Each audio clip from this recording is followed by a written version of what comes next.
Settle into your bed, dear listener, and let the world grow quiet. Picture a sultry night in New Orleans where the air is thick with jasmine and the distant hum of jazz drifts through open windows. It's 1918, and in the heart of this vibrant city, a shadow moves silently, leaving fear in its wake. This is the story of the Axeman, a phantom who struck in the night and vanished into legend. Breathe deeply, let the mystery wrap around you, and drift with me into this eerie tale told to lull you into a curious, restful slumber.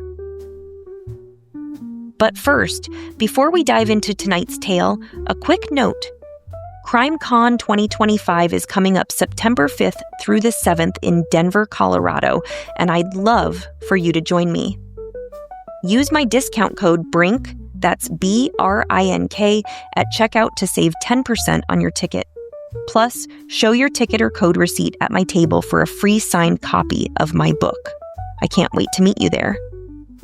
Now, let's step into the shadows of our story. In the spring of 1918, New Orleans was alive with music and life, its streets pulsing with the rhythm of a city that never truly slept.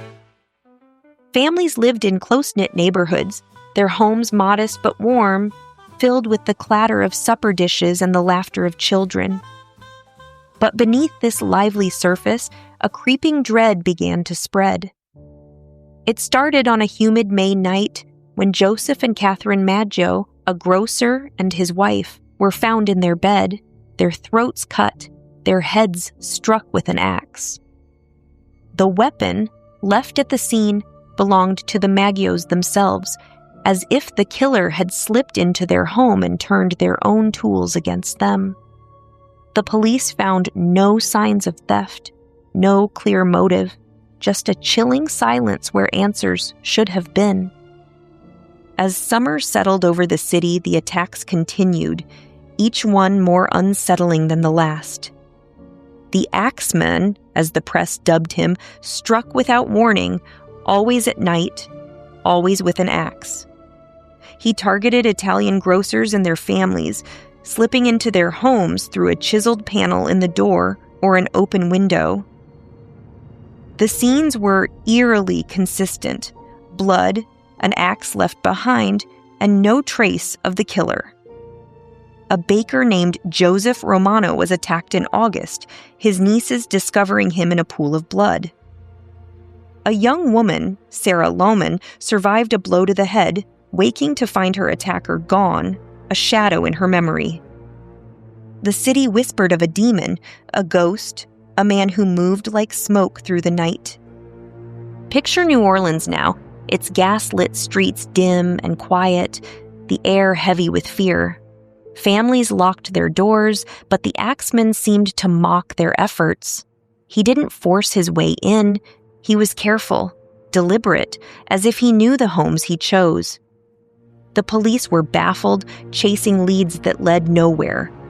Was he a vengeful neighbor? A madman driven by some hidden grudge?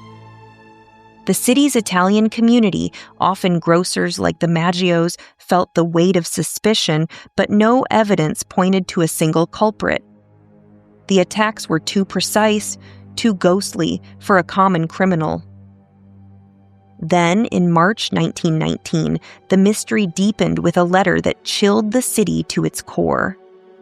Published in the newspapers, it was signed "The Axeman" and written in a taunting, almost theatrical tone. The writer claimed to be no ordinary man but a spirit, a demon from the hottest hell, who would spare any home playing jazz music on the night of March 19th. "I am very fond of jazz," the letter declared, promising to pass over any house where a band played at midnight.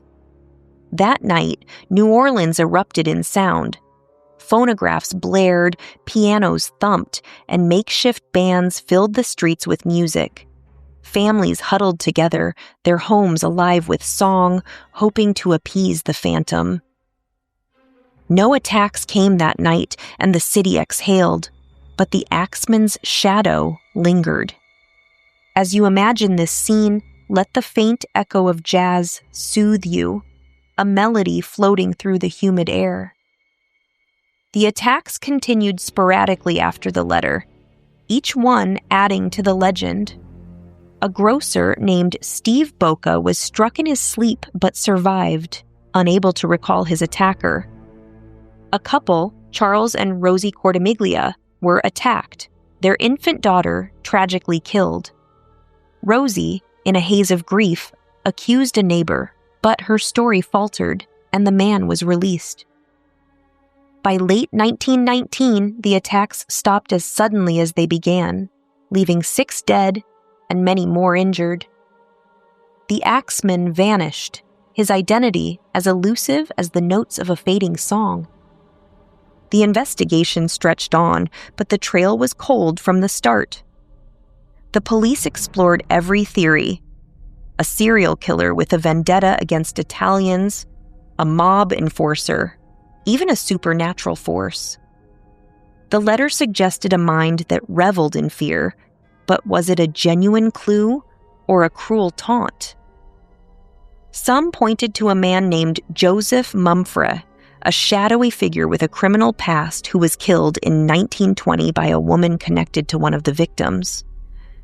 Rumors swirled that he was the Axeman, but no evidence tied him to the crimes. Others believed the killer was never one man but a series of copycats, each feeding the city's panic.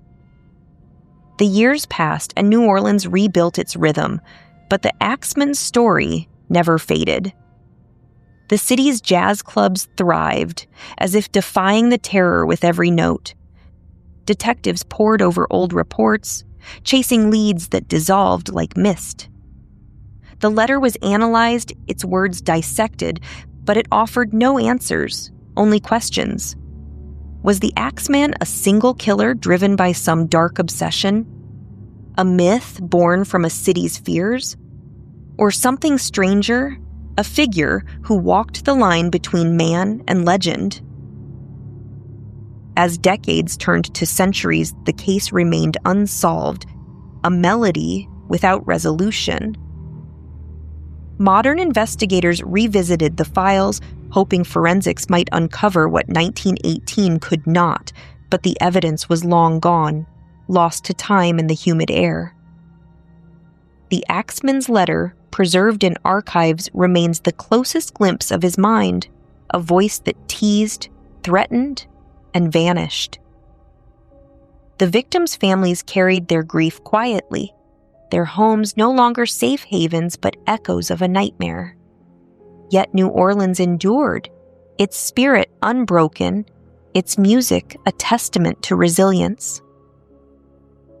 As you drift toward sleep, imagine the streets of New Orleans tonight, alive with the soft hum of jazz, the glow of lanterns casting shadows on old brick walls. The Axeman is gone, his axe silent, but his mystery lingers, a whisper in the night. Was he a man, a myth, or something in between? Let the question fade like a distant trumpet, carrying you into dreams. The truth may hide in the shadows, but for now, rest easy, wrapped in the rhythm of this tale. Sleep well, and good night.